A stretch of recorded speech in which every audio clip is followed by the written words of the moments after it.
All right, so we're back. So let's get back to where we were. All right, so let me just get everything open.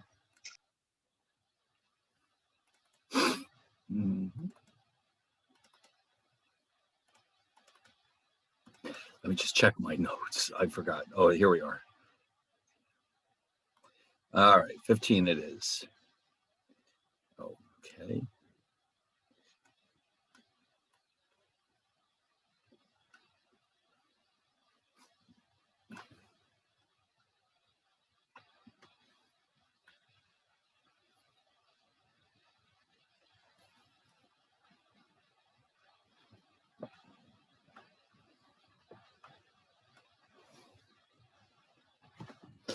What's today, the 11th? Okay, very good.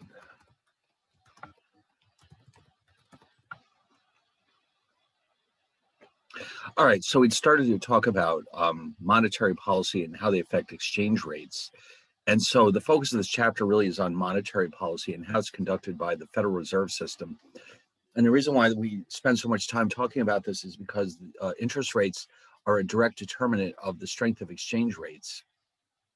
And so any actions that the central bank takes will have an immediate impact on the currency, in our case, the dollar.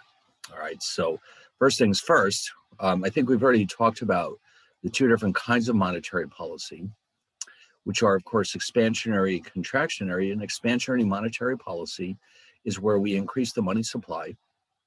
The purpose of doing that is to lower interest rates, and that in turn is designed to stimulate the economy through increases in investment activity by businesses, consumer spending, especially on expensive big ticket items, which we know as durable goods. And so as a result, the economy grows, unemployment drops. But if we continue this policy for too long, eventually inflation will start to heat up again. So the Fed has to sort of do a bit of a tightrope act. They have to keep the economy from getting too hot and from too cold. Okay, it has to be just right. It's kind of like, how did that go? Papa Bear's porridge was too hot and Mama Bear's was too cold and the baby's was just right. Well, that's what they're aiming for. The baby bear's porridge is sort of a metaphor for what the Fed has to do with monetary policy. Okay, so in other words, you want to keep it growing fast enough to keep unemployment from rising, but not so fast that it lets inflation get out of hand. Now, of course, the opposite of all this is contractionary monetary policy, which means we do the opposite. The money supply is decreased. Interest rates will start to rise as a result. And therefore, we see a slowdown of economic activity, specifically investments start to shrink. Consumer spending slows, especially on durable goods.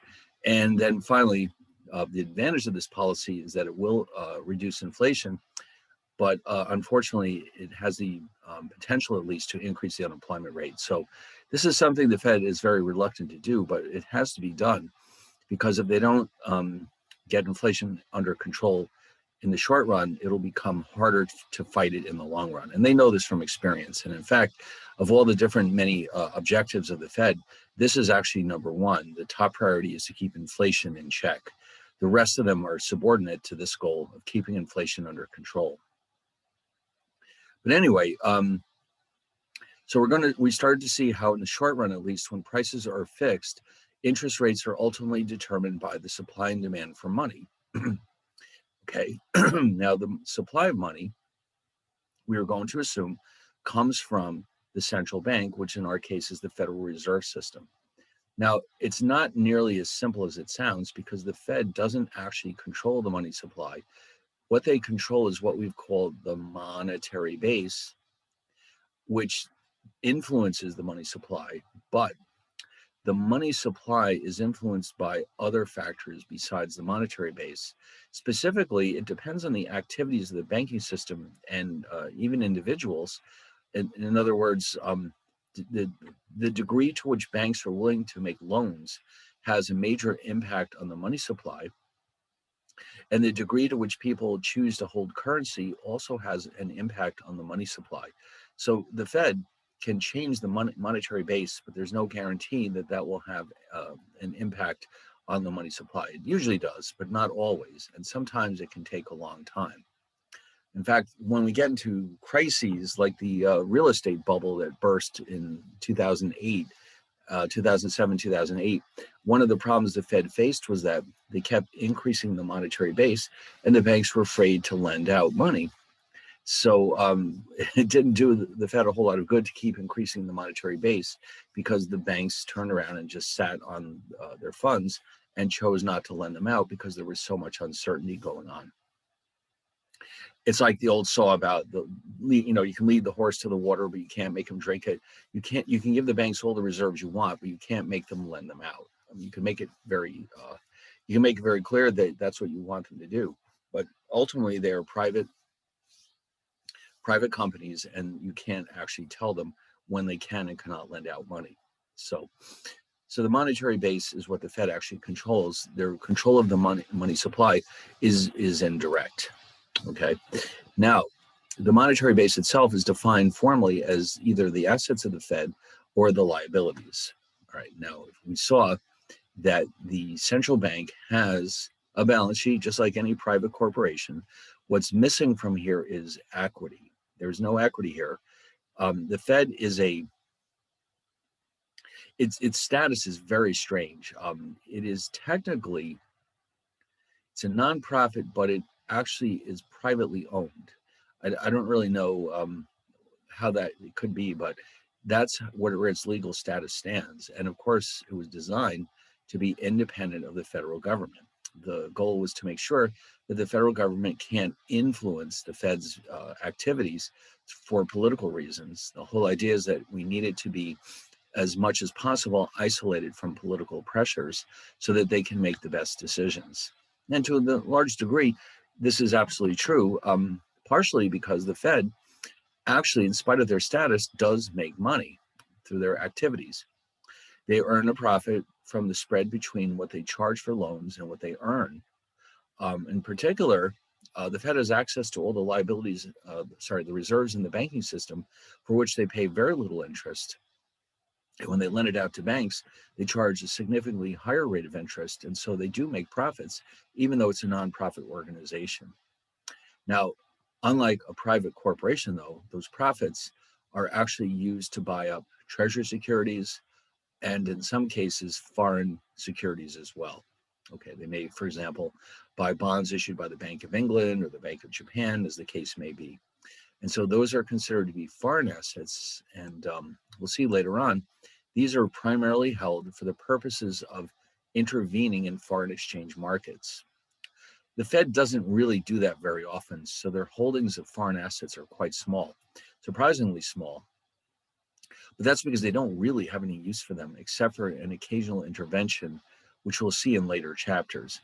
This is where most of their assets are concentrated, loans to the banking system. And they also have a huge portfolio of treasury securities. Their thinking is that, you know what, if we buy these up, we can help finance the government's deficits. They don't have to do that, but they choose to buy treasury securities with their profits to help keep interest rates lower than they otherwise would be, especially for the treasury when it borrows. On the liability side, we see currency in circulation. Okay, all the paper money floating around out there is a liability of the Fed. Now, here's an interesting side note. The coins that we use are actually liabilities of the Treasury Department. It's the Fed is the one that's responsible for issuing notes. The Treasury Department actually issues coins, and there are actually two locations in the U.S. where coins are minted for general circulation. And so I'm going to have some fun with you by putting a poll up here. I don't think we've had a poll yet. Maybe we have, maybe one or two. What I'm going to do, in case I haven't mentioned it already, is ask you, where are the mints? Okay, where are the two U.S. mints located? Now, I'm not sure. I think you're allowed if I click this multiple choice button, I think you're allowed to pick 2 cities.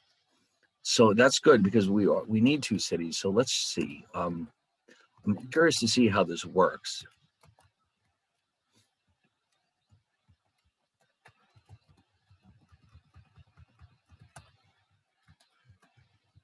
Let me know if it lets you vote for 2 different answers. All right. So let's try this. And this is just general knowledge. If you know, you know. If you don't, you don't. So let's give this a shot.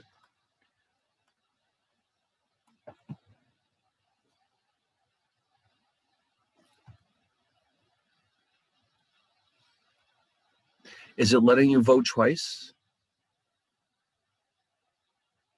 Yeah. Yeah, that's Okay, good. I wasn't sure about that. I've never tried that before. Ooh, some of us are being reluctant to vote. Oh, what's going on out there?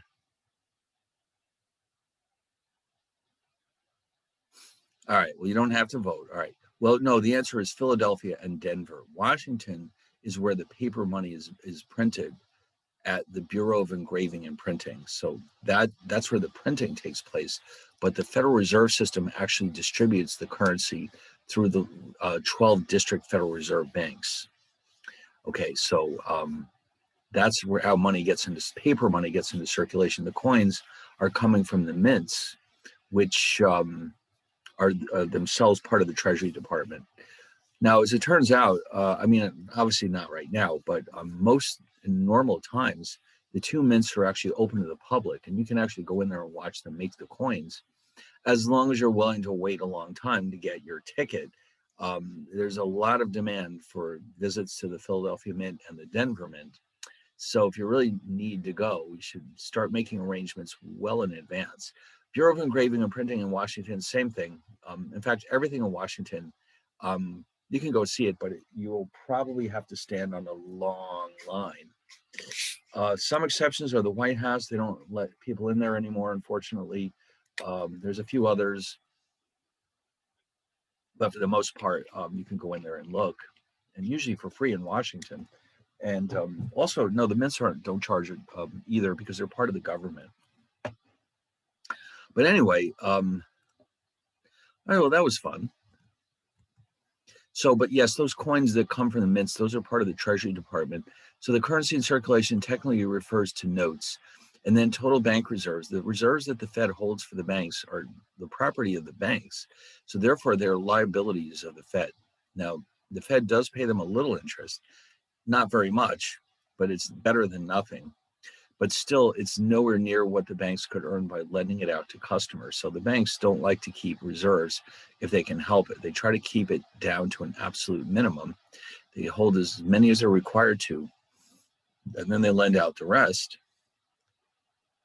And so anyway, these 2 also add up to the monetary base. So we can measure it in 2 different ways. And you can see how easily the Fed can adjust these numbers. The Fed can pump more currency into the economy. They can actually add or subtract reserves from the banking system. They have complete control over that. They decide how many loans to make to the banking system. They decide how many treasuries to buy. And they also decide what kind of foreign assets to hold. So they have complete control of both sides of this balance sheet. And so they are the ones who are control of the monetary base. But unfortunately, that doesn't mean that they necessarily are able to control the money supply. Now, the Fed funds rate, now I mentioned before, the banks do not like to hold any more reserves than are absolutely necessary.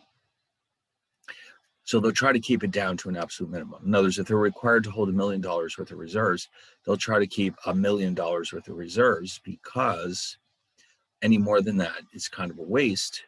That's money that could have been lent out to customers and earn a nice rate of interest. Now, sometimes though, the banks overdo it a little, and they've run short of their reserve targets. And so in order to avoid running into trouble with the Fed, what they will do is they will borrow reserves from other banks. right? And this happens every day. Some banks don't have enough reserves, some have more than they really need. And so they'll get together, and the ones who have surplus will lend them to the banks that don't have quite enough. And thereby, the lending banks can earn a little extra interest, and the borrowing banks avoid running into trouble with the Fed, which almost certainly would result in fines. So this is a very big active market. And the rate of interest that the banks charge each other is called the federal funds rate. Or in the media, they often call it the Fed funds rate. And this rate is actually a free market rate, but the Fed can strongly influence it through monetary policy. Okay, so let's say, for example, let me just quickly run through this with you. Suppose the Fed funds rate target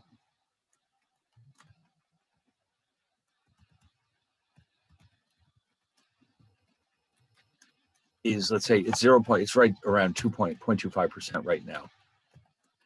If the rate starts to rise, this indicates that there are not enough reserves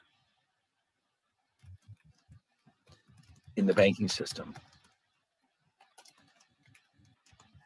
to support the current level of economic activity. In other words, there's the demand for loans is greater than what's available. All right, let me make a note of that. Typically, this means the demand for loans is greater than the ability of the banks to make loans. So the Fed says, well, listen, what's going on here? What if the Fed funds rate creeps up to 0.27%? Well, what they're going to do is they're going to put reserves in the banking system. Okay, so in other words, if this happens, and we're going to see how in a few minutes, this happens, the Fed can add reserves to the banking system so that the federal funds rate falls back to its target level. So in other words, they just say, listen, there's not enough reserves in the banking system, let's add some more, and that should bring the rate right back to where it belongs. On the other hand, what if it's falling? That can happen too. Suppose the Fed funds rate is falling.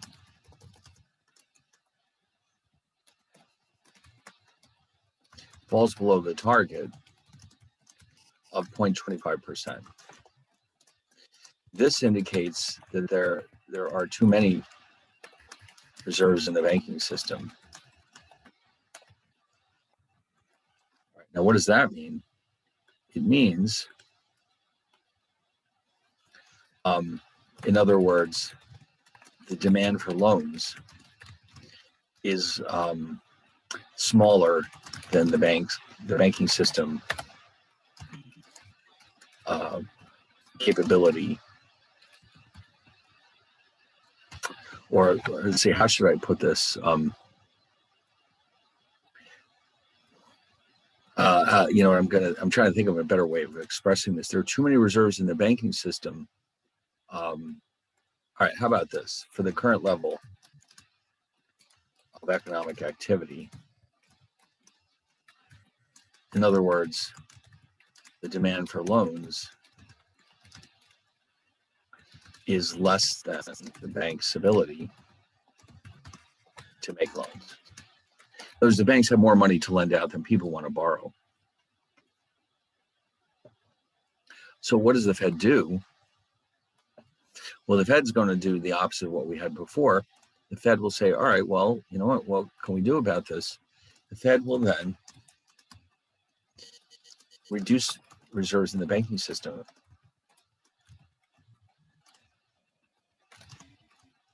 And this should move the Fed funds rate back to its target. Now, this type of activity, they may do this every single day. They're actually constantly taking these steps because the Fed funds rate bounces around and they want to keep it where it belongs. And so they may have to do this on a very regular basis, possibly every single day. So how do they do this? Well, primarily they use what are called open market operations to nudge the Fed funds rate back to its target level if it drifts away from it. So they've got two options. They have open market purchases and open market sales. When they say market, open market, they mean the bond market. All right, primarily the treasury bond market. The Fed will, like I said, they have a huge portfolio of treasuries in their on the asset side of their balance sheet, but they, in addition to buying them with their profits, they may also buy and sell treasury bonds to carry out a monetary policy. So, for example, a purchase means the following: the Fed buys treasuries from the banking system, and they pay for them by adding reserves to the bank's accounts. Okay, so in other words, this is how the Fed adds reserves to the banking system. They're not just creating reserves. What they're actually doing instead is they're saying to the banking system, do you have any treasuries that you'd like to sell to us? And if so, we'll pay for them by adding more reserves to your account. And that means the banks have the ability to lend out that money that previously was tied up in that treasury security. And therefore, the Fed funds rate drops back down to whatever level it's, to its target, because now there's more funds available to make loans, and therefore we should be back in balance between the demand and the supply of loans. Now, because the net effect of this is to lower interest rates and stimulate borrowing, this is known as an expansionary. This is an example, not the only one, of expansionary monetary policy. Okay, so in other words, the net effect of this is to make it easier for the banks to lend money. Rates then drop, and the economy starts to feel the effects. Businesses will borrow more, consumers will, buy more, and the economy starts to heat up. Now, on the other hand, we have open market sales, where the Fed sells treasuries to the banking system in exchange for some of those reserves. And this has the effect of raising the Fed funds rate.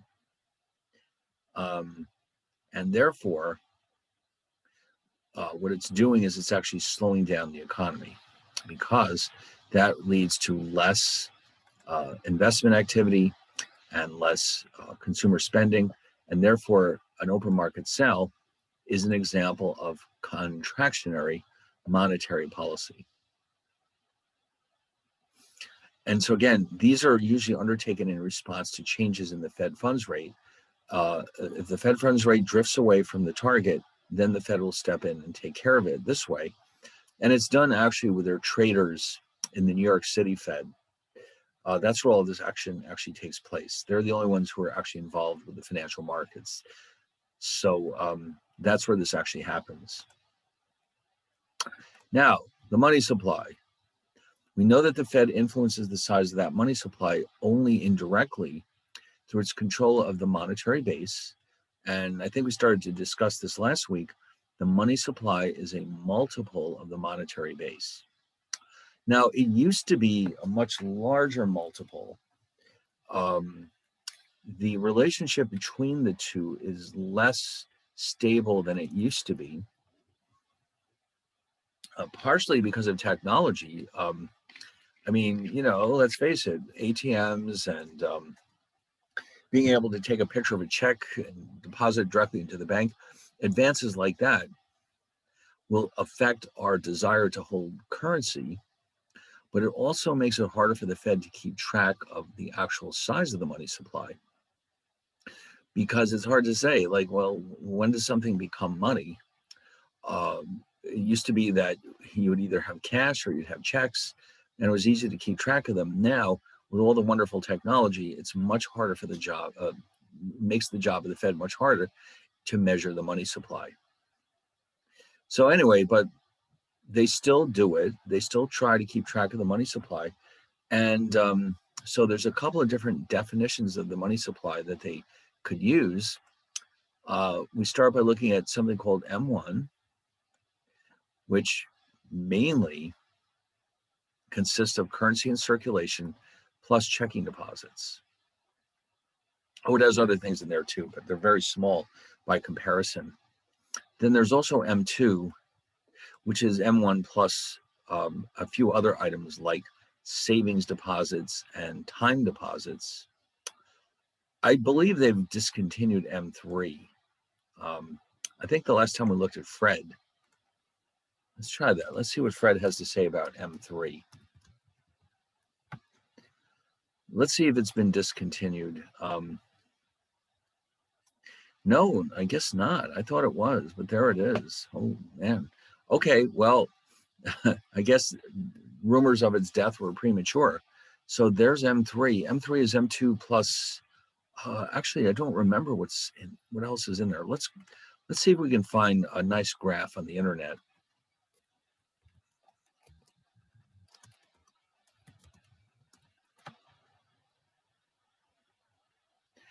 All right, just quickly, M1 has money in circulation plus checking deposits. M2 is M1 plus savings deposits, small savings deposits, and money market mutual funds, whereas M3 includes large time deposits in banks. Okay, now, even when they first introduced these definitions, M1 was typically the one that they favored the most because it is the most liquid measure of money, and its connection with economic activity seems to be the most direct. All right, in other words, there's a much clearer correlation between economic behavior and the size of the money supply.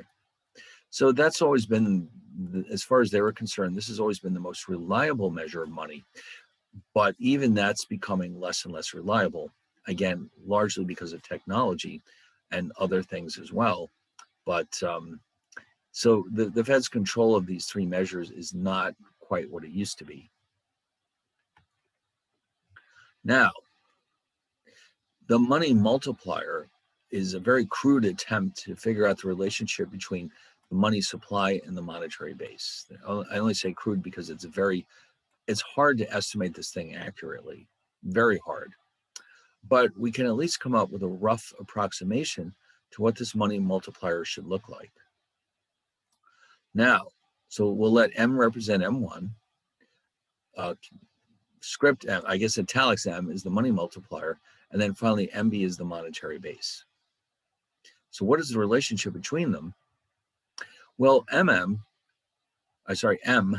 is often taken to be, at least as a starting point, 1 divided by the required reserve ratio.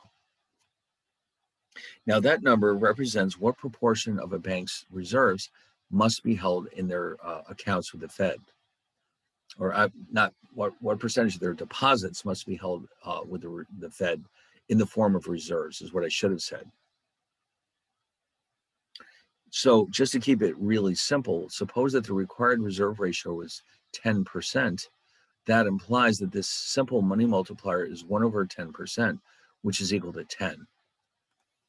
All right, now nobody believes for a minute that the money multiplier is 10. Throughout much of the 20th century, the money multiplier for M1 was around 3. In fact, Fred may still have this data in here. I think they may have discontinued this series. Oh no.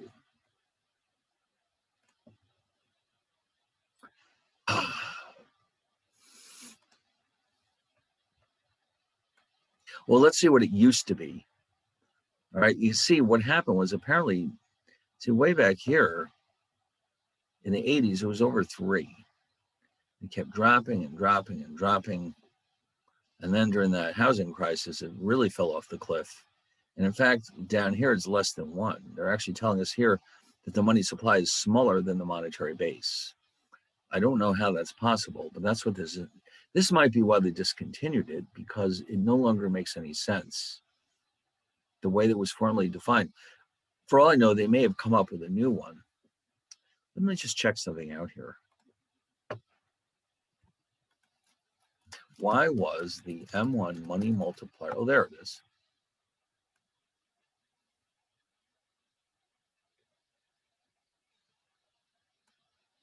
No, it doesn't explain why. Well, I guess they were having problems with it. And that's why they stopped publishing it, because it no longer meant anything. Well, let's ask it this question. What replaced the money multiplier in the formation or formulation of monetary policy? I want to see if they replace it with something else. In the absence of a multiplier, open market operations would simply change reserve balances, do not directly affect lending behavior at the aggregate level. Simply put differently, if the quantity of reserves is relevant for the transmission of monetary policy, a different mechanism must be found. Well, okay, but that was written in 2010. I don't know if they ever got around to creating a new one. Oh well.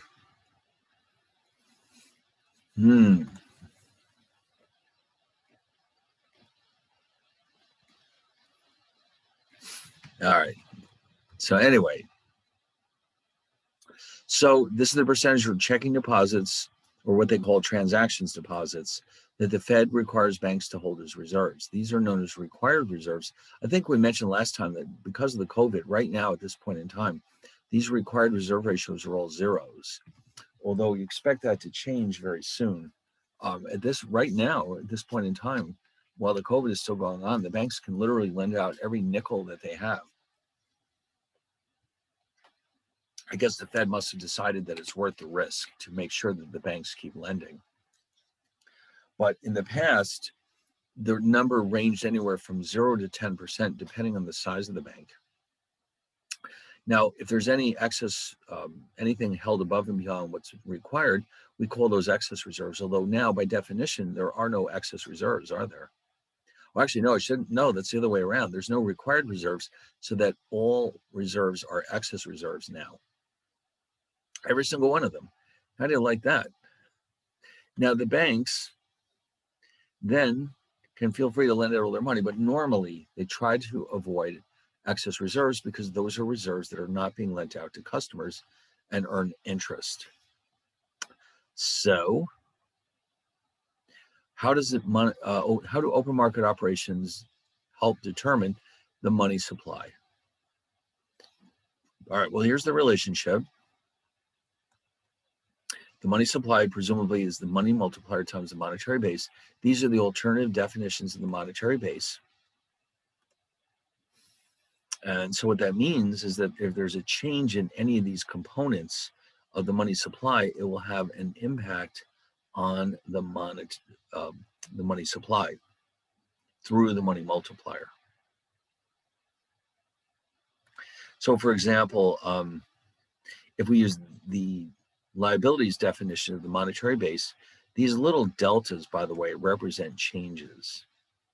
So in other words, if there's a change in currency holdings, if there's a change in total reserves, through the money multiplier, that will have an impact on the money supply, which here is expressed as a change in the money supply. And so if we knew what the multiplier was, we could figure out, for example, if people hold another $1 billion worth of currency, what effect should that have on the money supply? All right. And then, of course, you can do it with the asset side as well. Same thing, you're just looking at these deltas. If the Fed acquires more foreign assets, or if it acquires more domestic assets, that will have an impact on the money supply.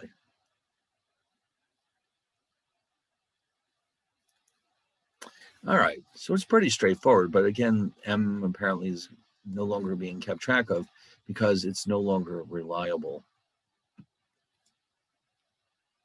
All right, so pretty soon we're going to get to draw some graphs. That'll be fun. Now, we're going to start out by introducing some important ideas here. First of all, let me just quickly remind everybody of the difference between two incredibly important ideas: real versus nominal values. Okay, so let's say we're thinking about anything in economics, like, for example, um, nominal GDP or GNP, they use in this book, is the dollar value of what American citizens produce during the year. We've already seen this, okay? But real GNP is equals nominal GDP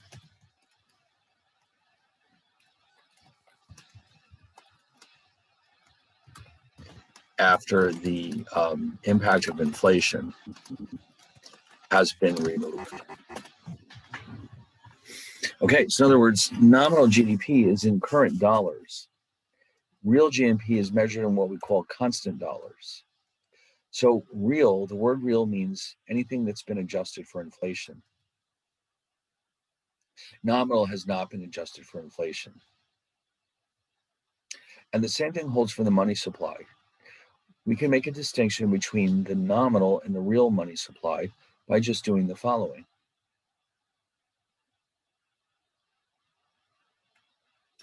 We're going to let MS represent the nominal or actual money supply. P is the domestic price level. And so because of that, that means this ratio is equal to what we will call the real money supply.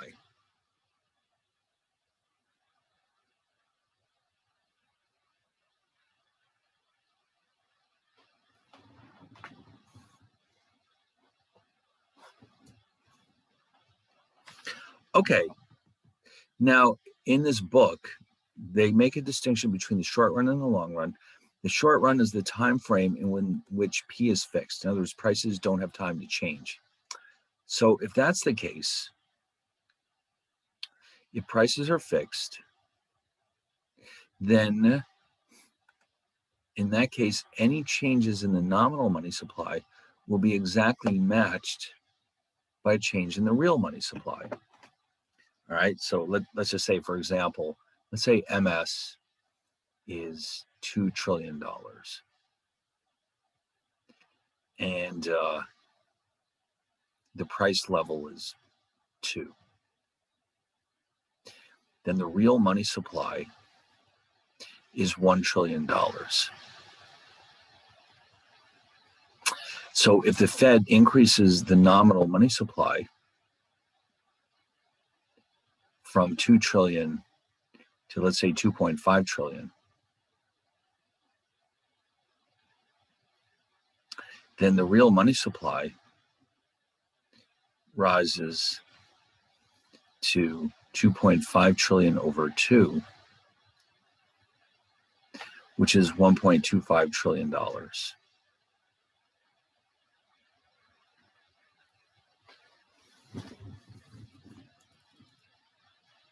So in other words, the nominal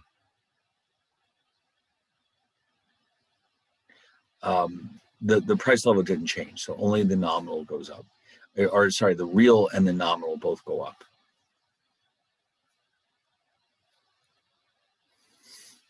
Okay, so again, in this chapter at least, we're holding P constant. So changes in the nominal money supply are matched by changes in the real money supply. All right, so the money supply is easy to think about because it's coming from the Fed. It's not due to political considerations. It's also not due to profit-seeking considerations. It's coming from the desire to keep the economy as strong as possible. It changes in response to changes in monetary policy. On the other hand, the demand for money is assumed to come from individuals. All right, well, I guess businesses too, but basically ultimately from individuals. Now, we have to be very, very careful here when we talk about money. Just because, it would make no sense to talk about the demand for money unless we recognize that money primarily consists of currency plus checking deposits. These are the most liquid assets in the economy. The motivation for holding money is to have a sufficient amount of liquidity to pay for short-term debts or short-term expenses, I guess. Holding more than this, more money than we need, means giving up the opportunity to earn more interest with other assets, such as bonds. So in other words, when we think about the demand for money, what we're really saying is how much should we hold in the form of currency and checking deposits compared with holding bonds and stocks and other types of assets. Because I mean, if you don't think about it this way, I mean, obviously people want as much wealth as they can, but money specifically here refers to currency plus checking deposits. So therefore, the demand for money means the demand for liquidity. How much liquidity do we need to make sure that we always have enough money on hand to cover our short-term debts or bills? Anything beyond that, we probably should hold it in a different kind of asset altogether, one that's designed to provide us with a high rate of interest. So you notice how most people, for example, wouldn't keep all their wealth in the form of checking deposits. A lot of their wealth would be in the form of, let's say, stocks and bonds, because they know that those will give them good rates of return, whereas checking deposits will certainly not. Okay, so there's no point in keeping any unnecessary money in your checking account. Let's put it that way. So the demand for money then is assumed to depend on two things. Number one, the expected return, and number two, liquidity. Well, we already know that money provides us with a very low rate of return, and really almost none when you think about it. Currency certainly does not provide a rate of return, but checking deposits give us a tiny rate of return, but not enough even to think about. I mean, does anyone here even know how much interest their checking account pays? It's probably so trivial that you would never even notice it. So we know that money pays very little or no interest. The expected return is lower than for any other financial asset in the economy, which means that the more money we hold, the more we incur what's called an opportunity cost. In this context, the opportunity cost is the interest that we could have earned by holding other financial assets. All right, opportunity cost. Now we're going to see this a lot in this class or any other class involving either finance or economics. Opportunity cost. So just in general, opportunity cost refers to the value of the alternatives that could have been chosen, or let's say the value of alternative uses of a resource that could have been earned when a choice is made as to how to use that resource. Okay, so now that's a very clumsy definition. Let me show you an example of this. For example, if a farmer could easily grow both wheat or corn or wheat on his land and chooses to grow only wheat, the opportunity cost of growing wheat is the value of the corn that could have been produced on the same land.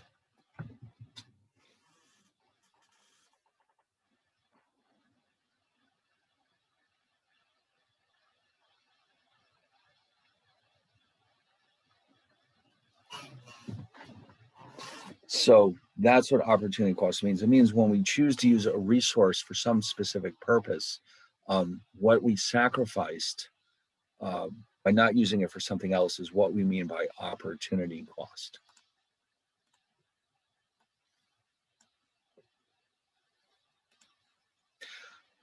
So with money, the opportunity cost of holding money is the interest that you could have earned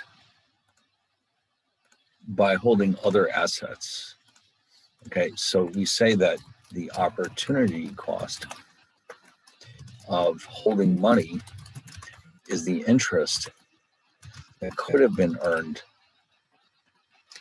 And it's not just interest. I mean, it could also be profits from a stock, for example, but let's just call it interest, the interest that could have been earned by holding other financial assets. Now, at this point in time, as you can probably imagine, that opportunity cost is really, really low. Okay, so since interest rates are right now historically low levels, the opportunity cost of holding money is extremely low. So in other words, you can imagine yourself having too much money in your checking account, and you say to yourself, well, why don't I move some of that into a money market fund? And then you look at the rates that they're paying and you say, how much is that really going to matter? You may not bother because the difference is so small. But what if instead, what if it turns out that your money market account could earn you a rate of interest of, let's say, 22%? Well, then you will scrape together every nickel you have and transfer it.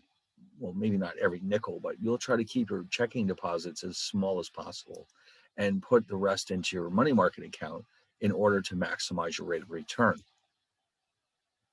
So we're going to claim in this model that we're developing that opportunity costs in the form of sacrificed interest are one of the prime drivers of the demand for money. All right. So don't worry, we'll get to that in a minute. So therefore, the higher the level of interest rates in the economy, the lower, actually, let me change this a little. The higher will be the opportunity cost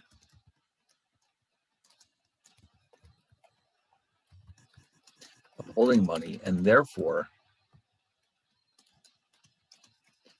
the lower will be the demand for money. Okay, in other words, when rates are higher, the opportunity cost will be higher, and therefore the lower will be the demand for money. You don't want to hold a lot of money when you could be earning, double-digit interest rates by buying bonds, for example.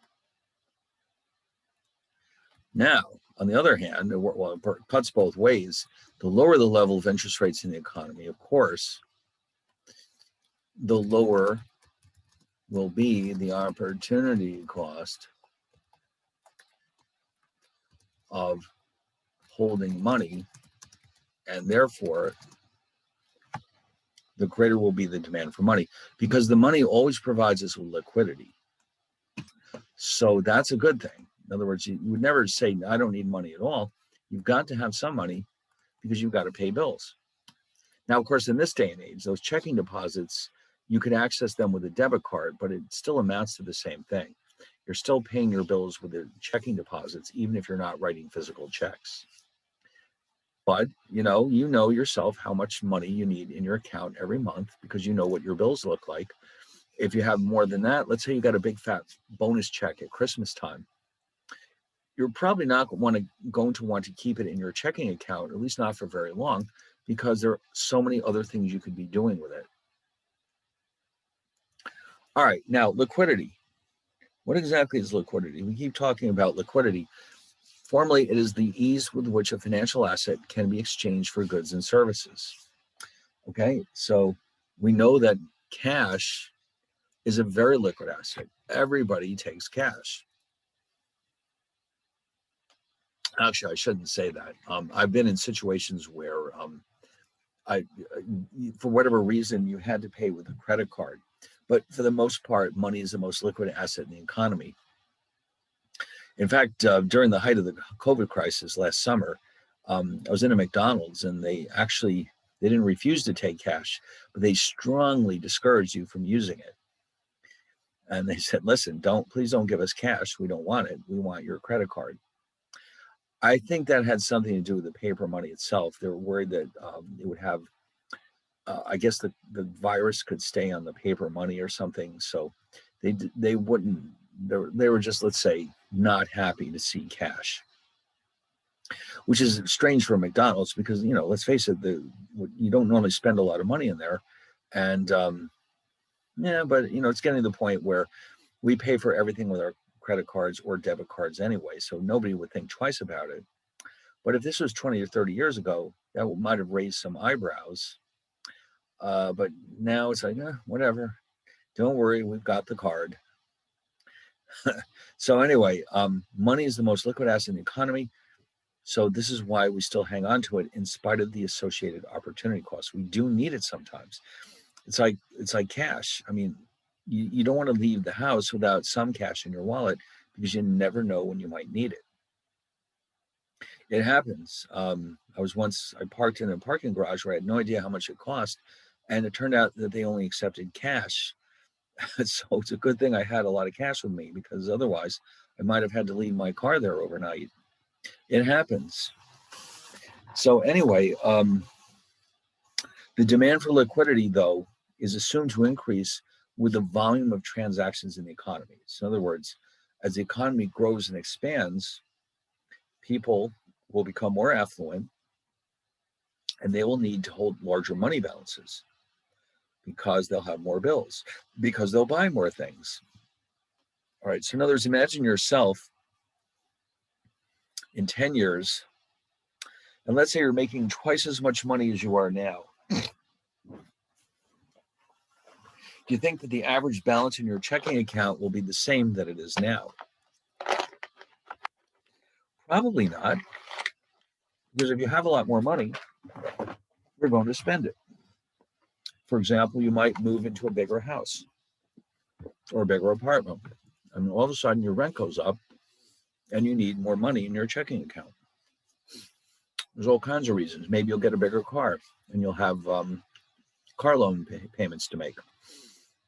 There's all kinds of reasons why the balance in your checking account will need to go up if you have more money, because you have more affluence, you can afford to have more nice things, and of course you're going to want to buy them. All right, so the demand for liquid assets increases, or the demand for liquidity is assumed to increase with the volume of transactions, which is just another way of saying that as the economy expands, the total demand for the entire economy for money, or liquidity rather, will go up. So therefore, we assume that as real GNP increases, the money demand will also increase as well, because we need to make more transactions. So the demand for money, you can see, depends on two things. The level of income in the economy and the opportunity cost of holding money. So in general, we're going to assume that now the interest rate determines the opportunity cost of holding money. Real GNP represents our income levels, basically. The price level will influence how much we have to spend or to pay for our regular bills. In other words, as prices go up, we'll need more liquidity to pay for them. In other words, imagine we have a high inflation rate. The balance in your checking account will continue to go up because prices are rising. Okay, so these are the factors that influence money demand. And you can see, ultimately, this is coming from individuals rather than the central bank, let's say. All right, now we're going to introduce some terminology here so that we can draw some graphs. We all love to draw graphs. So we're going to let R represent the United States rate of interest. It's just some rate of interest. It could be any of them. It could be the 10-year Treasury note. It could be anything. but this is the rate of interest for the US economy, and P is the price index or price level.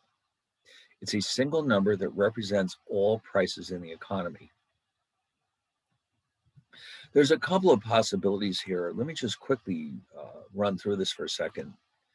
The price level for this model, let's say, the price level is likely to be captured by what we call the GDP deflator, which refers to the cost of all goods and services produced in the economy. But it could also be the CPI, Consumer Price Index, which you've probably heard of, which measures the cost of living for consumers. All right, in other words, the CPI includes the things that you and I buy on a regular basis, like groceries and gasoline and rent and entertainment and all kinds of things that we buy on a regular basis. Those are all captured by the CPI. The CPI does not include things like producer goods.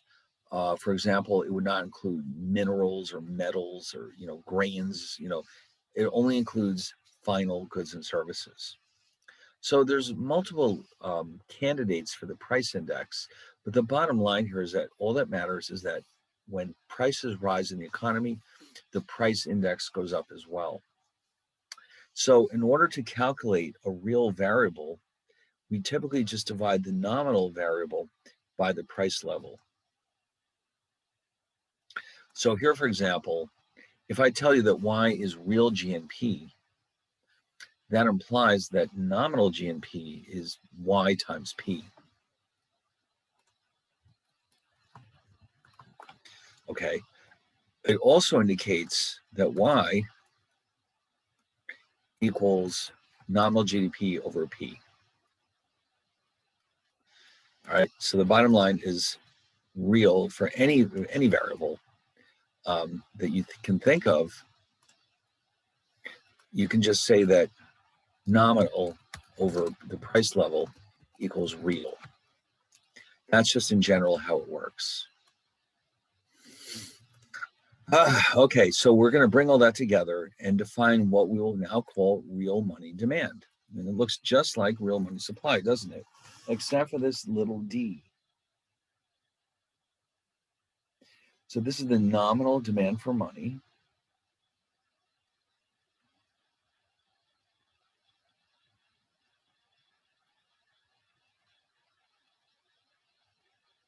And this is the price level or price index, which implies that the entire ratio is the real demand for money.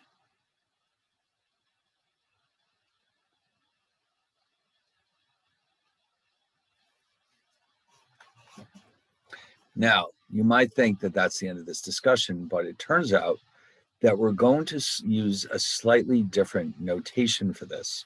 But you'll see why in a minute. You might say to yourself at first, why are we bothering with this? Why are we messing around with alternative notations?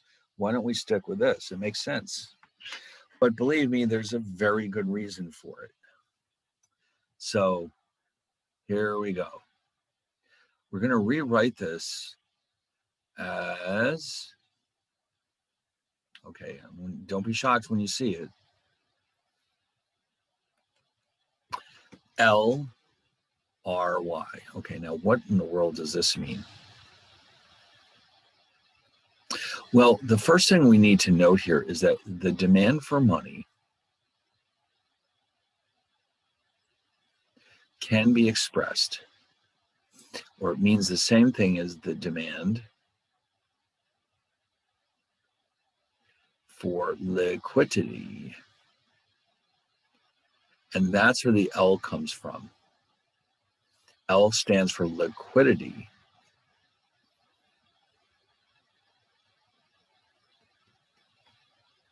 Now, the other two you recognize already. R is the nominal rate of interest.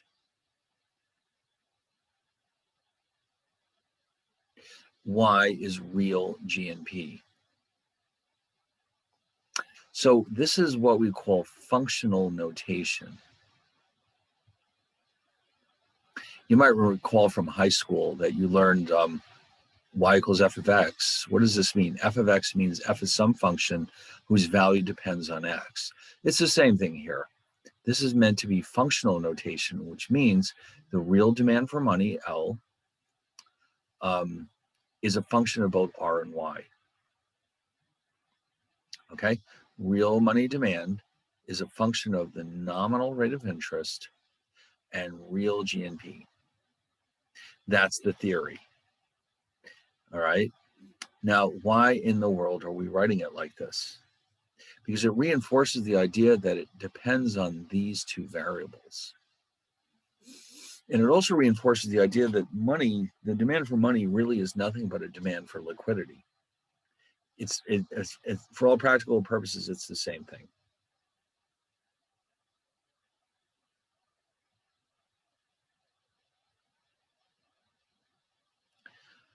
Now, how is it affected by changes in those two variables? That's what we're going to address next. And then we can start drawing some graphs. Woohoo, all right? So we're going to say that as R increases,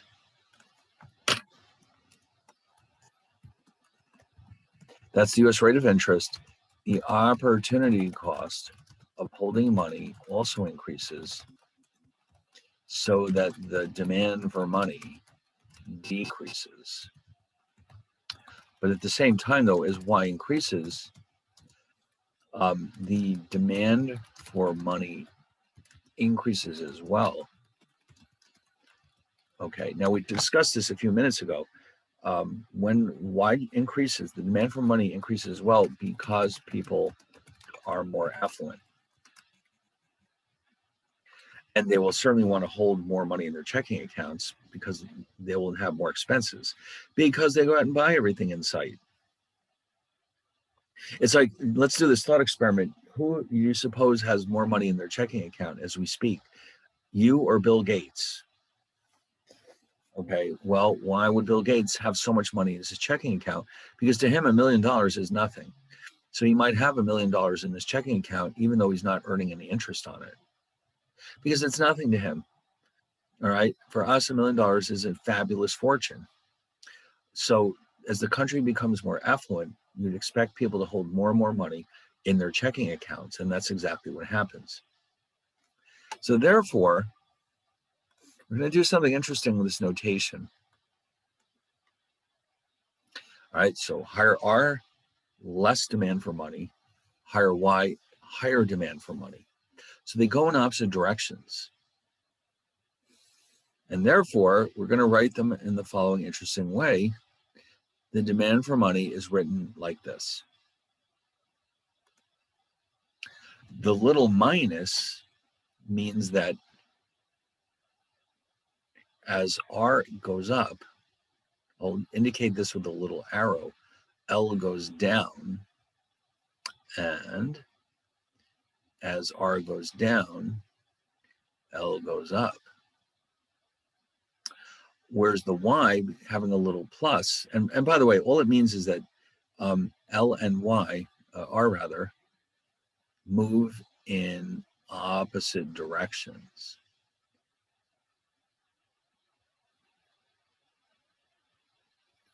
The plus over the Y means the opposite. They go in the same direction.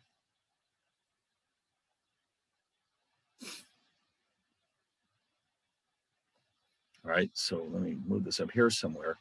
L and Y move in the same direction.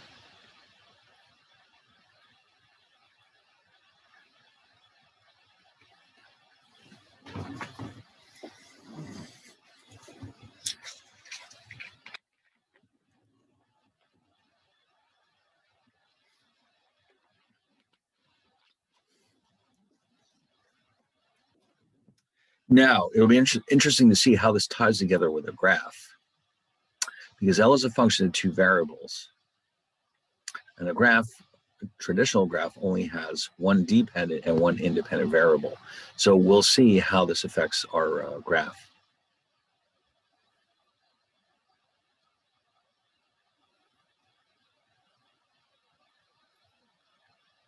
All right, now, what are we going to do to graph these? Well, here we go. So we're going to do the following. We're going to put R on the vertical axis, and we're going to put Q on the horizontal axis. This is the nominal rate of interest.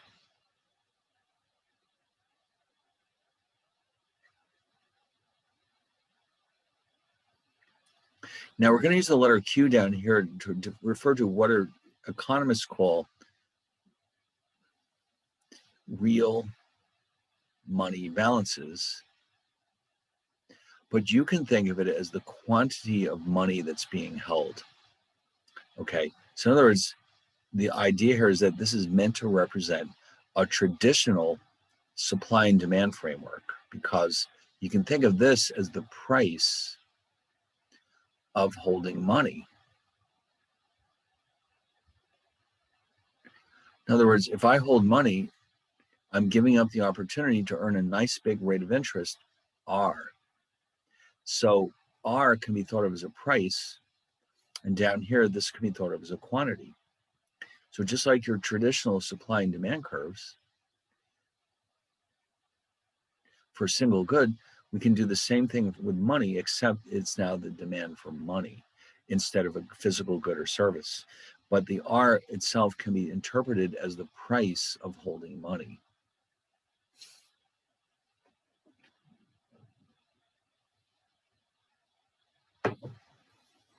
Okay, so now let's try to figure out why it looks like this.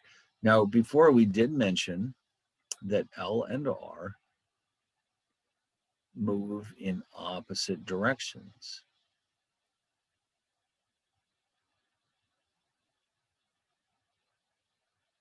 Which means that when R is high, opportunity cost of holding money is very high, and therefore people will hold less money. So let's say if the rate of interest is 10%, people will only hold $10 million worth of money because they want to put as much of their wealth into the form of stocks and bonds and not so much in their checking deposits. Whereas if the rate drops to, let's say, 5, then the opportunity cost is smaller and they will be willing to hold more money. Let's make that 12 million. So you can see as we move down the curve, R falls and the quantity of money goes up. When it goes in this direction, R is rising, L is falling. So it makes sense that this curve is downward sloping. And again, this is just like any traditional demand curve. Okay, so that accounts for the R. What's going on with Y? Where do we see that in here? Well, the answer is we don't. So what does that mean? Good question. How do we account for Y in this graph? So again, I just want to make it clear again that as R changes, we move up and down that demand curve. If Y changes, though, something different will happen. What is that something?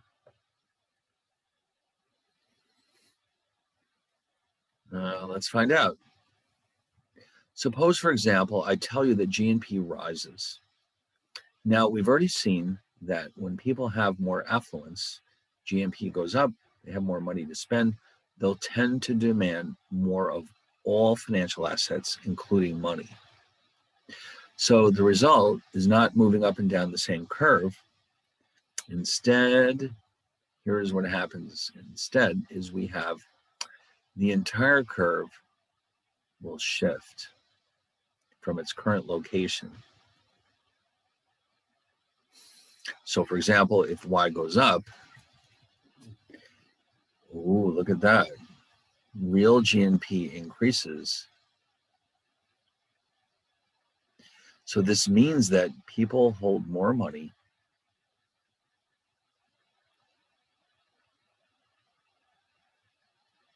for any interest rate. So no matter what we were holding before, let's say before we had 10%, and before at that rate, we were willing to hold $10 million worth of money. Now at the same 10% rate, we're willing to hold $15 million worth of money. The entire curve is shifted to the right. We say that there is an increase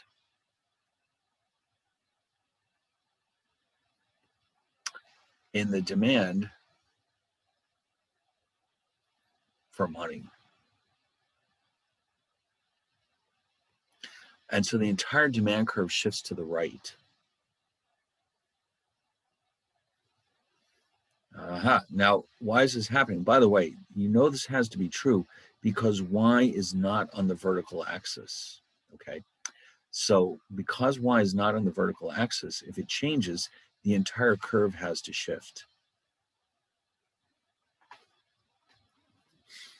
That's the way it works. Yes, it is.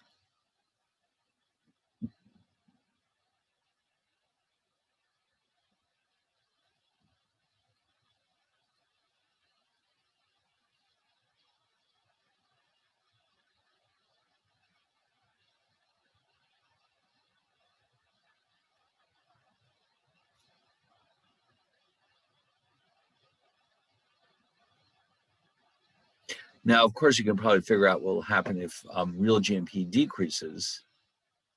Yes, just the opposite. That's exactly right. Everything works in reverse. If there's a decrease, let's say there's a recession and incomes are falling, then people will do the opposite. Okay, so in other words, now this one isn't in the slides, but I'll draw it for you. You have R and Q.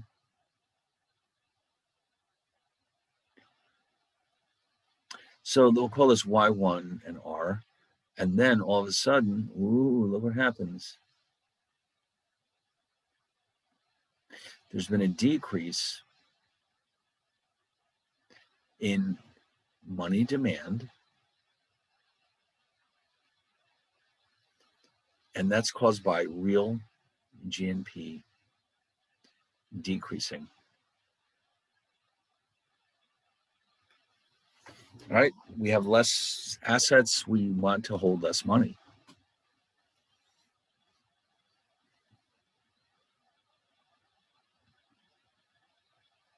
So those are the two things that can happen.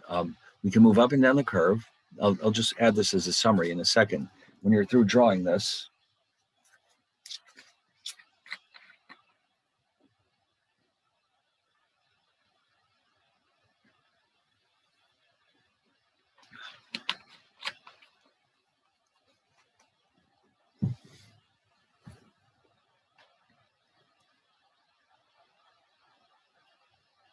okay, so just to wrap it up a little bit here.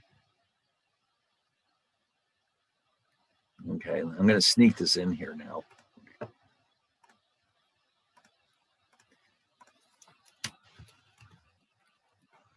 So the idea here is that if R decreases,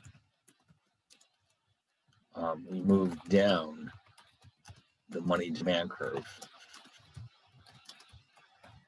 because people hold more money.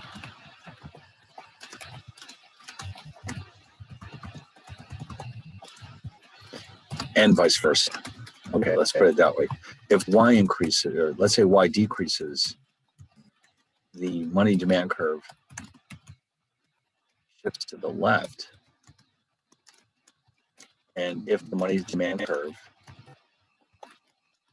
shifts to the right, if Y increases,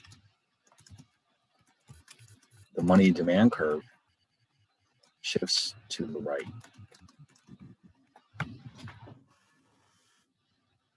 So those are the three things that we can encounter. I mean, R changing, well, actually, I guess it's technically two. R changes, we move up and down the same curve. Y changes, then the entire curve has to shift. So just like with any other supply and demand framework, what we're ultimately looking for is where do they cross? In other words, if we have a supply and demand curve, they have to cross at one point. And that point is very, very important. It's a very important role. And that point is referred to as, it's a very fancy name,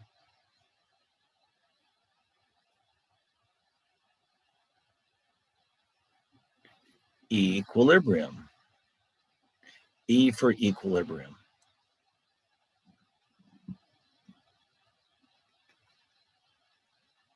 So here we have an equilibrium price and we have an equilibrium quantity. And this is where we have a balance between the quantity supplied and the quantity demanded. QD equals QD, all right. All right, QD equals quantity demanded.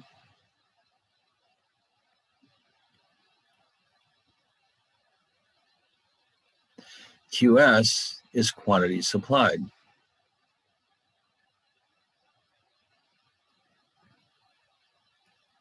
All right, this is equilibrium. It's a balance between the quantity supplied and demanded. So the same thing will happen with money supply and money demand. There's going to be an equilibrium of some kind.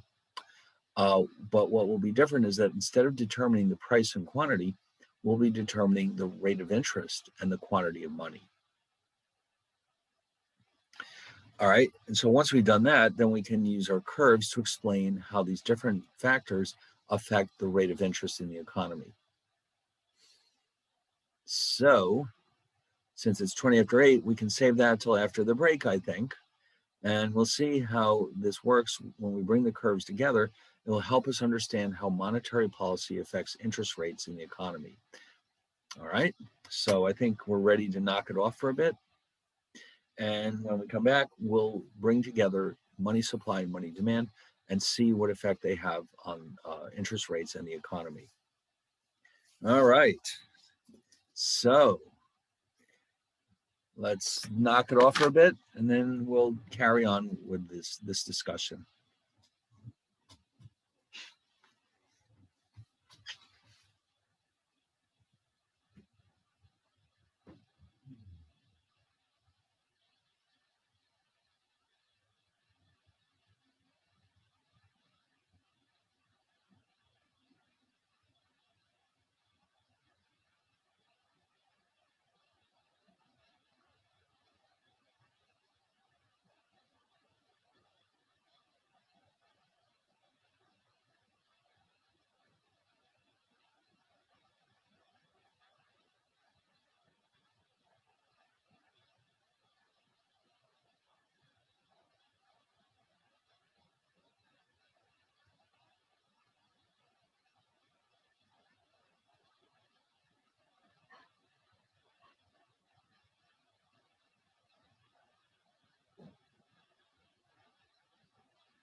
All right. Anyway, so we're going to now tie together money demand and money supply and see that they create equilibrium in what we will call the money market. Okay. This is where the supply and demand of money are set equal to each other. And of course, remember when we say money, we mean M1, which is currency in circulation plus checking deposits.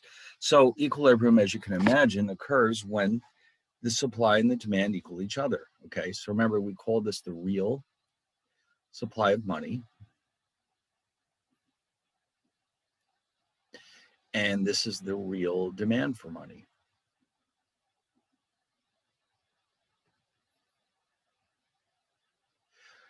Where they equal each other, we'll have equilibrium, and that will determine the equilibrium rate of interest in the economy, as well as the equilibrium quantity of money. Okay. Hold on one second. So we're going to bring them together. And now what's interesting here is that if you look at this carefully, we've already seen the real demand for money curve, and it has the traditional downward slope or negative slope. But if you look at the real supply of money, you'll notice something interesting about it.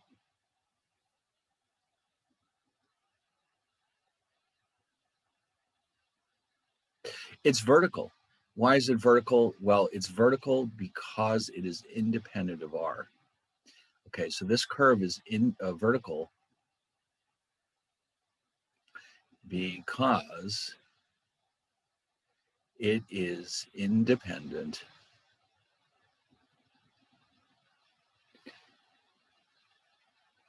of R. And where they cross, we have our equilibrium rate of interest and our equilibrium quantity. And so here we have our equilibrium. So we have our traditional supply and demand curves. The only real difference here is that we have a vertical supply curve. Other than that, this is no different than any other supply and demand curves you've ever seen. And where they cross, we have defined our equilibrium rate of interest and our equilibrium quantity of money. All right. Now, what we would like to consider, though, is what happens if one of these curves shifts. All right. In other words, suppose something happens and one of the curves shifts, what would be the impact on the rate of interest in the economy? All right. Well, let's think about this. First, we'll begin with, before we even do that, let's consider what happens if the interest rate in the economy is not at equilibrium. Suppose, for example, we find ourselves here. The actual rate of interest is R2. It should be at R1, but for some reason it's at R2. So what this means is that the supply of money is greater than the demand for money at that rate of interest. Now, how will people react to that? Well, in a normal supply and demand setting, the price of the good would drop. So here, for equivalent reasons, the rate of interest will drop. And here's why: because people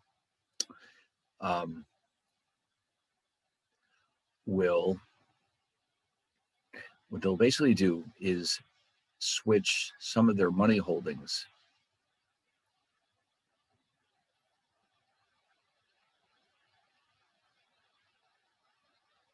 to other assets such as bonds,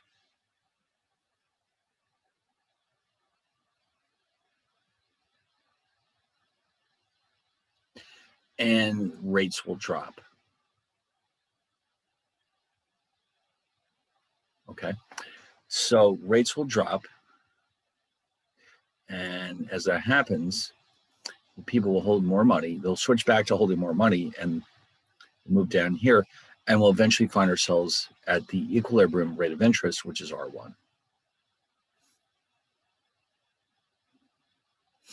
So, like in any other equilibrium model, if we're not in equilibrium, there's an automatic tendency to move back to equilibrium. In this case, it comes from the adjustments by people who are switching back and forth between money and other assets.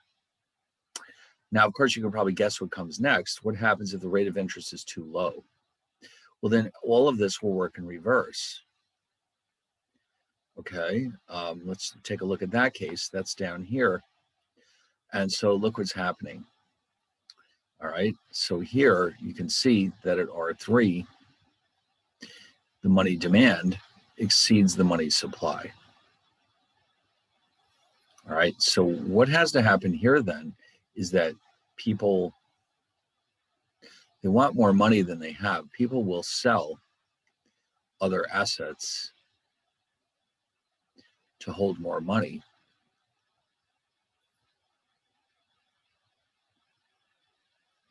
And as a result, rates will rise. And so we'll move our way back up towards equilibrium. And soon enough, we'll find ourselves right back where we belong at our equilibrium rate of interest.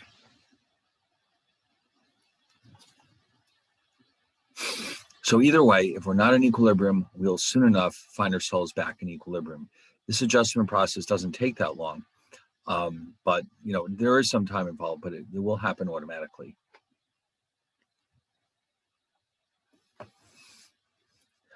Okay, now let's go back to our starting point.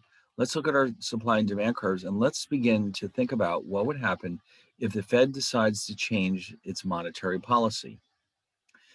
What's going to happen? Now, if monetary policy changes, then the money supply curve will shift, and it will have a major impact on the rate of interest. How is that going to work? All right, well, let's start with expansionary monetary policy. So we're assuming that MS increases. The Fed, by the way, controls the nominal money supply. They do not control P, but with a fixed P, which is what we're assuming, if MS goes up, that means that this also goes up. All right. So in other words, because we're assuming the prices are fixed, if the Fed raises the nominal money supply, then the real money supply will automatically go up. And then as a result, the real money supply curve will shift to the right. All right, so let's find out what that looks like. Here we go. All right, so here we have an increase. The real money supply increases.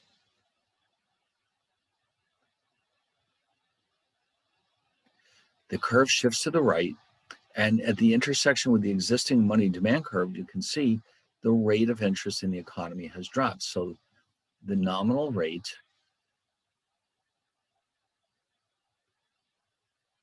of interest has fallen. And that's exactly what we would expect.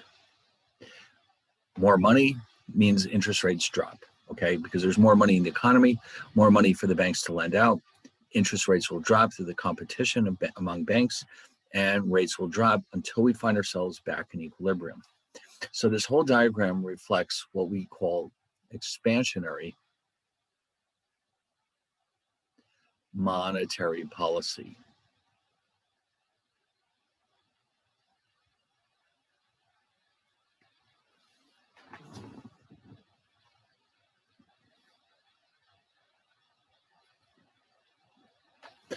All right. So you can probably guess what's going to happen if there's contractionary monetary policy. Everything works in reverse. Okay, let's take a look at this. So this time, the Fed decides to reduce the money supply. This is what we mean by contractionary monetary policy. And of course, it's because the real money supply decreases.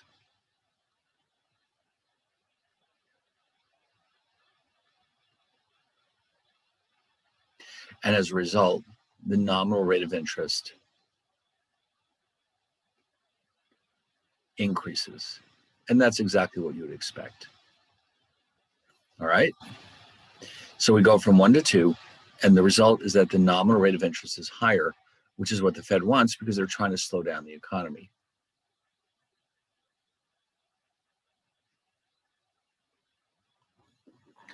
All right. So those are the two things that can happen as a result of changes in monetary policy.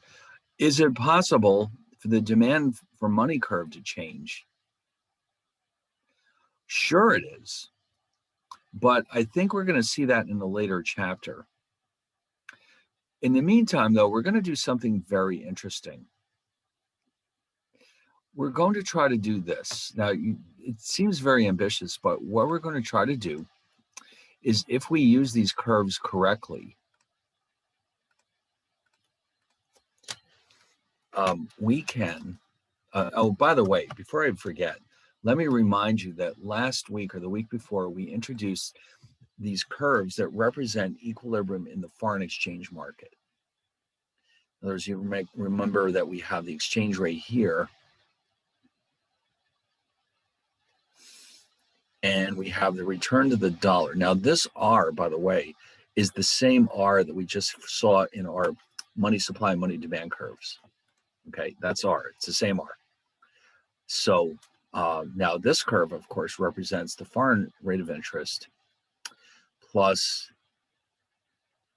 the expected appreciation or depreciation of the dollar.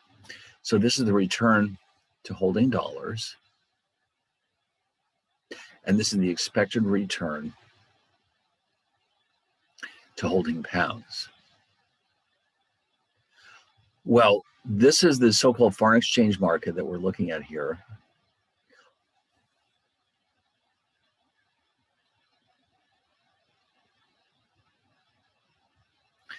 And this up here is the money market. So what we're going to try to do graphically is combine these so that we can understand better how they react or interact with each other. There's just one little problem. If you look at them carefully, they don't seem to share a common axis. So how do we get around that little detail? Well, if you look at the foreign exchange market, you can see that across the horizontal axis, we have a percentage which could be interpreted as a rate of return. If you look here in the money market graph, this interest rate R here, it could also be interpreted as a rate of return. So here's what we're going to try to do. And this is going to seem very strange when we try to do it. Let's take our money market graph and do the following. And you see a lot of that in this book. These authors love to play games with these graphs where they're going to turn it on its side, if you can believe it. And so here, we're going to have the money supply curve will actually be flat, and the money demand curve will look like this. So in other words, what we've done here is we flipped it on its side, and you'll see why we did this in a minute. First, you might say, well, what's going on here? Why are we bringing them together? Oh, and why are we turning this on its side? Okay, well, let's find out. Because if you do this properly, and you line them up correctly, you can actually put both of these graphs together and make one big new graph, which represents the relationship between the foreign exchange market and the money market. So what would that look like? All right, let's see what we can do here. Now, you'll be surprised when you see this, and it's not easy to draw for that matter.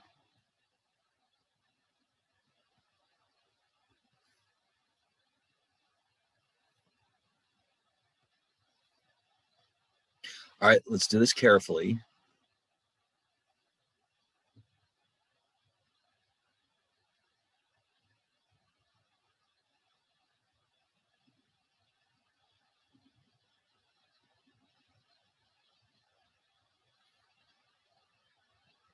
Where they intersect, we find the equilibrium rate of interest.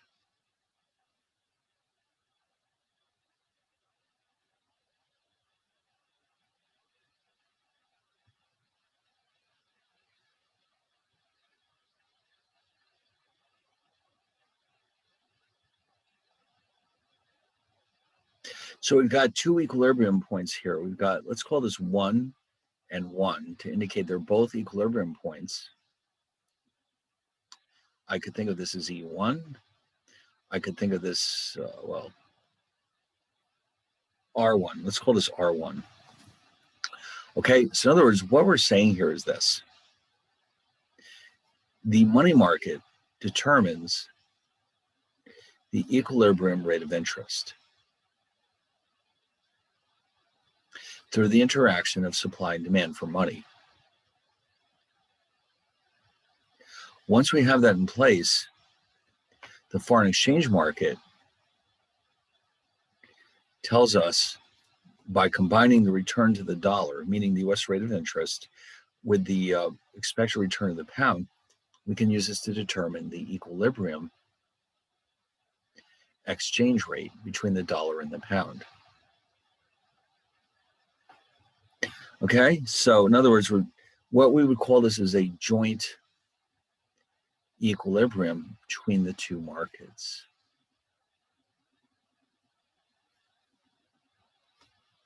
Okay, foreign exchange on the top, money on the bottom. Now that's a graph. That is a tricky graph. And like I said, the authors of this book love to create these very complex graphs. I don't know that it's absolutely necessary to do it this way, but they were up to the challenge, right? And this is what they came up with. I don't know how important this is, I don't know. But what's interesting is that we're going to now use these graphs to show the impact of changes, let's say, in monetary policy on the dollar. All right, so why don't we try that next? As soon as you're done drawing your masterpieces, I will go ahead and show you what would happen in the event of a change in monetary policy. And the graph will get even that much more complicated, but it should be possible to follow through the reasoning behind it.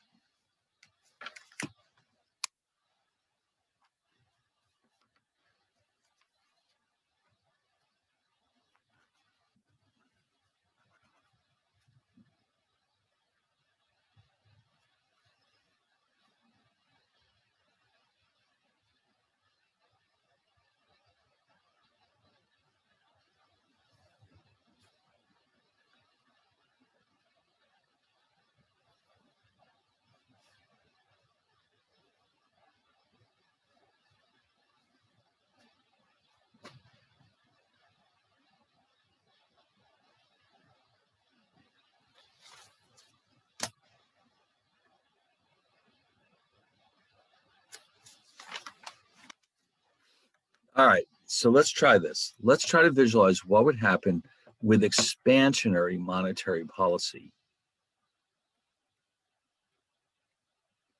All right, here it is. It's actually already here. Let's try to follow through here. So what's happening is, because this graph is flipped over, an increase in the money supply actually is shown by this money supply curve shifting down. Okay, so this is an increase in the nominal money supply, which means it's an increase in the real money supply.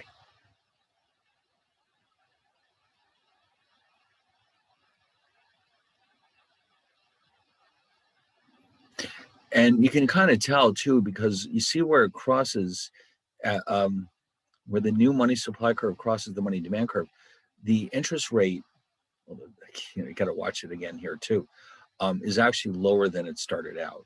Okay, because here's where the highest R would be, and it would shrink as we move to the left. So rates have dropped. The nominal rate drops.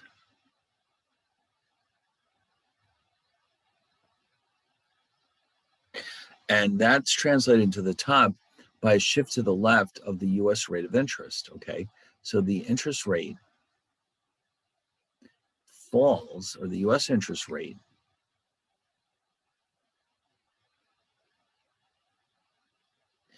and so that curve shifts to the left, and you can see the impact as we move from 1 to 2 is that the equilibrium exchange rate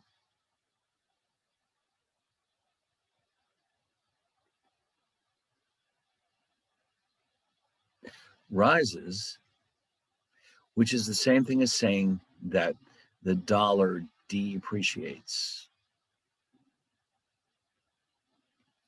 So the long and the short of it is that expansionary monetary policy, while it stimulates the economy, it also weakens the dollar because interest rates have dropped. And so now the pound is relatively more attractive than the dollar. And so you'll see a lot of dollars flowing out of the US and into the UK. Now, the Fed isn't, when the Fed does this, when they engage in expansionary monetary policy, their main goal is to strengthen the economy. The fact that they made the dollar weaker is not really that important to them. That's not by any means their top priority. Their goal is to keep the economy strong and growing strong enough to avoid a rise in unemployment. So that's kind of like, think of it as an unfortunate consequence of expansionary monetary policy.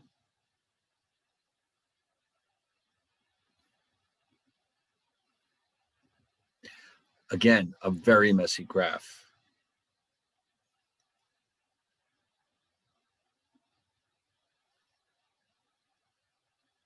But when you get used to it, you might say now, oh, I'll never get the hang of this. But when you get used to it, you'll see that it's really not that bad.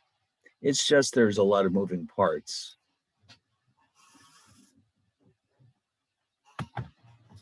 Okay, and when we're done, we're going to now look at the opposite case, as you can probably guess, and that would be, of course, contractionary monetary policy. And as you can imagine, everything will simply work in reverse.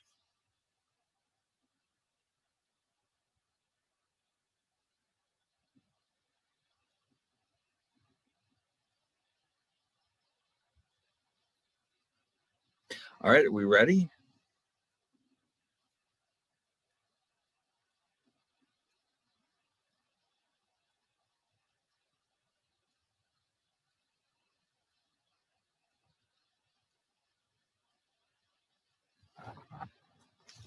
So let's see what happens with contractionary monetary policy.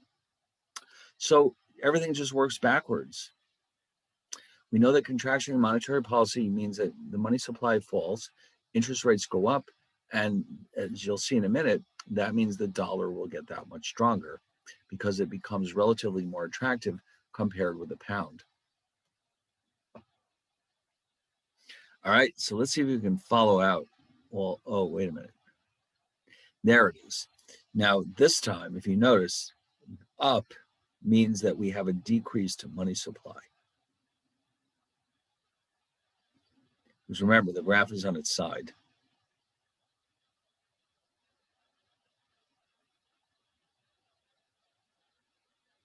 And of course, the natural reaction is that interest rates go up. Okay, so the US interest rate rises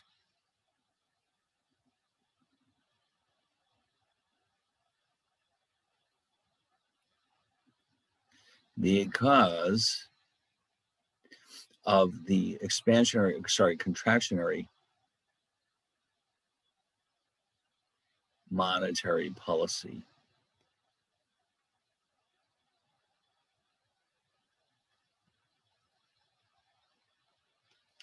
And we know from before that when that happens, E drops, which means that the dollar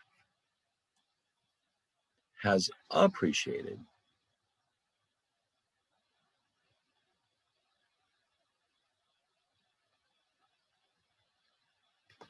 And what else do we know? I guess that's it.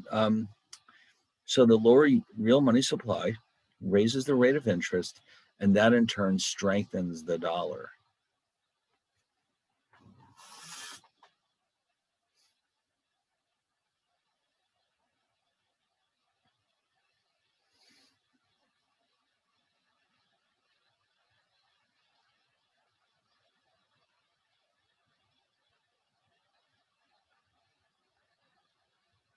So everything's working in reverse from the last graph.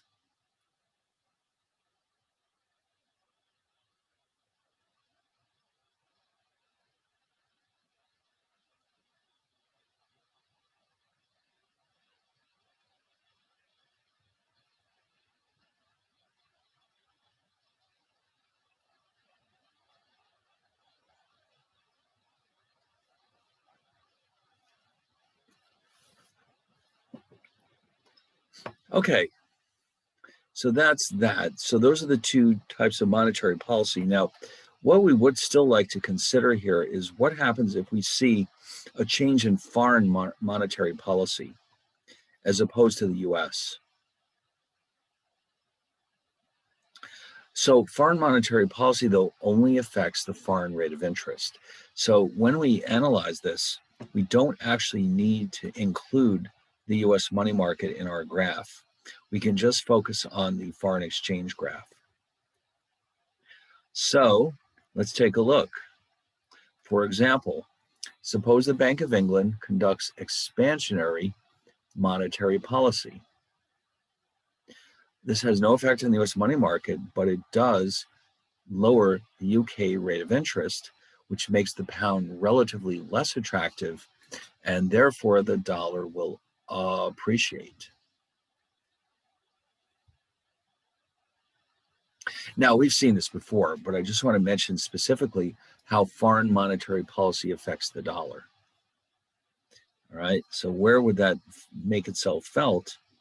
Well, we would look exclusively at the foreign exchange market, and we would see that as a result, you see how the UK rate is lower. And so this curve shifts to the left. This is remember, the expected return to the pound, which is now lower.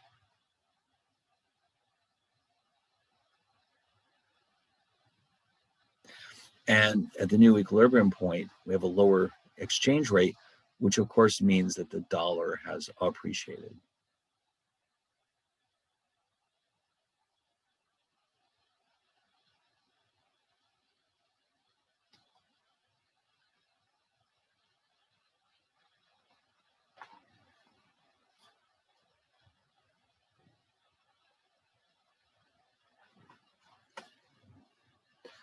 Okay.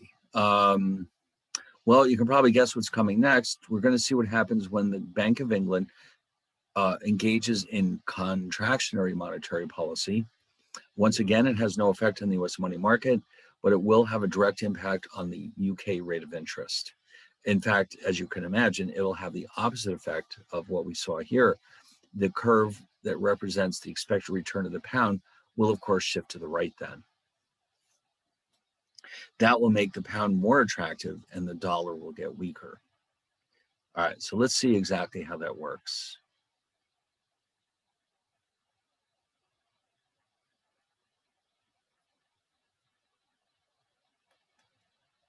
Okay, so yeah, this time the UK rate increases.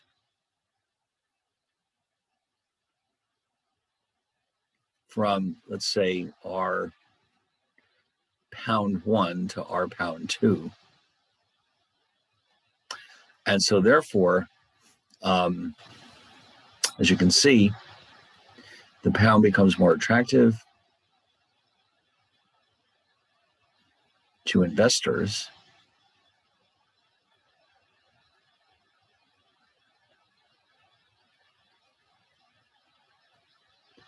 And therefore, the dollar will depreciate.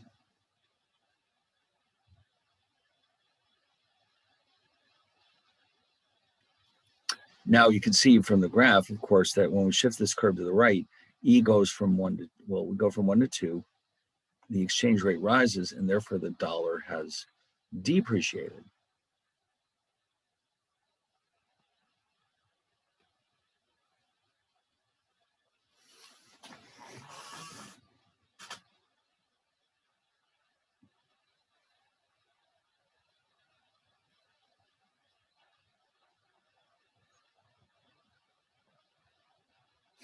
Okay, so we've gotten a lot of mileage out of these graphs. I think you'll agree. So, yeah, well, that was a very intense chapter. They're not all quite this intensive, by the way. In fact, 14 was pretty intense too. Some of them are a little bit more straightforward, but this one had a lot of important content, especially all these graphs that we've been creating.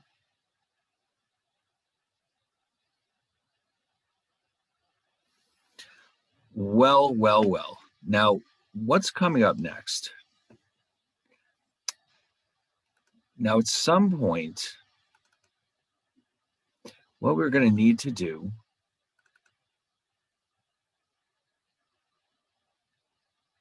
is start, you know what, it just suddenly dawned on me. I'm not sure if we've had any problem sets so far. No, I don't see any. All right, I'll tell you what. Why don't we do this? At some point, we'll have to start thinking about having an actual exam.